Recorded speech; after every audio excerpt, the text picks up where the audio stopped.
There has to be balance in your life for you to be happy. We all have the same amount of time in a day for work and for other activities. If your schedule is too fully, aren't going to be happy. Yet you may feel like you have to say yes to everything that comes your direction.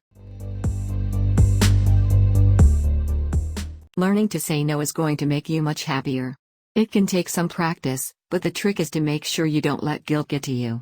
This doesn't mean you never pitch in and help with anything. However, it means that you carve out time for rest, for fun, and for your other commitments. Take part in activities that mean something to you. When you are asked to take part in an event, think about how you will feel about it. If the activity is something that is meaningful to you, then help with it. For example, if you are asked to help with a fundraiser for the community that could be dear to your heart. When the activity is something you are interested in, you will be motivated to continue with it. You will also get a great deal of personal satisfaction from how you have contributed to that cause. Doing so is going to help you feel very happy. Daily planner. One way to get your time back is to create a daily planner. Mark out segments of time on that planner each day. Unless an emergency comes along, don't fill that time up with anything else. If you're asked to help with something that you really don't want to commit to due to a lack of time or other reasons, speak up. No explanation necessary. The most common reason why people don't say no is that they don't have a good explanation. Those that are asking can be very good at getting people to say yes.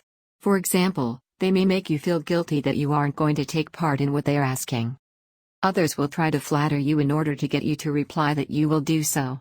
For example, they may say that you are so creative and that is why they would like you to be in charge of marketing for the fundraiser. You don't have to give an explanation when it comes to saying no. Say it politely, thank them for asking you, and then stay firm with your no reply. You don't have to give any reason at all about why you can't take part in what they are asking. People pleaser mentality. Part of the reason it is tough to say no is that we tend to have a people pleaser mentality. We want people to like us, and we often assume saying yes will encourage that. It may in some scenarios, but you have to draw a line. If you are being pulled in all directions, you aren't going to be happy. You aren't going to be able to dedicate enough time for rest, for work, and for all of your commitments. Instead, you become resentful of what you have committed to. You may complete it, but you aren't going to be enjoying it. Instead, you have a chip on your shoulder.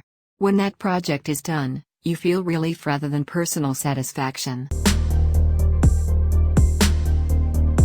Be clear. Don't be evasive about why you are saying no. Don't give them any idea that you are thinking about it or that you may cave in.